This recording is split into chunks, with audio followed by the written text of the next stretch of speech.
Hi எல்லாரும் எப்படி இருக்கீங்க? நல்ல சூடான சாதத்தில் இந்த குழம்பு ஊற்றி சாப்பிடும்போது அவ்வளோ டேஸ்ட்டாக இருக்கும். மணத்தக்காளி காய் குழம்பு. இது எப்படி பண்ணுறதுன்னு பார்க்கலாமா? ஒரு கடாய் எடுத்துக்கோங்க. அதில் 2 குழிக்கரண்டி அளவுக்கு நல்லெண்ணெய் சேர்த்துக்கலாம். நல்லா கழுவி சுத்தப்படுத்தியிருக்கிற மணத்தக்காளி காயை ஃபஸ்ட்டு சேர்த்து ஒரு 2 நிமிஷம் வதக்கி தனியாக ஒரு பிளேட்டில் எடுத்து வச்சுக்கோங்க.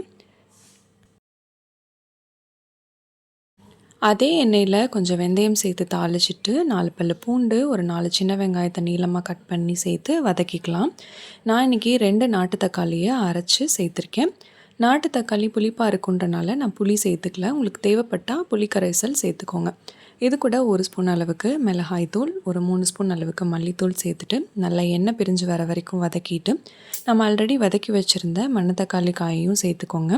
இந்த குழம்புக்கு தேவையான அளவு உப்பு சேர்த்துட்டு ஒரு 5 நிமிஷம் வதக்கிட்டு அரை டம்ளர் அளவுக்கு தண்ணி சேர்த்துட்டு லோ ஃப்ளேமில் வச்சுட்டு ஒரு 5 நிமிஷம் நல்லா கொதிக்க விட்டுருங்க. அவ்வளோதான். லாஸ்ட்டாக ஒரு 1/4 ஸ்பூன் அளவுக்கு நாட்டு சர்க்கரை அல்லது வெல்லம் சேர்த்துக்கோங்க. சூப்பரான நம்மளுடைய மணத்தக்காளி காய் குழம்பு ரெடிங்க. இதோட ஹெல்த் பெனிஃபிட்ஸ் ரொம்ப ரொம்ப ஜாஸ்தி. சம்மரில் ஒரு மஸ்ட் ட்ரை குழம்பு. அல்சர் அசிடிட்டிக்கு ரொம்பவே நல்லது. ட்ரை பண்ணி பாருங்கள். வாரத்தில் ஒரு நாள் இந்த காய் குழம்பு செஞ்சு பாருங்கள். நம்ம நெக்ஸ்ட் வீடியோவில் பார்க்கலாம்.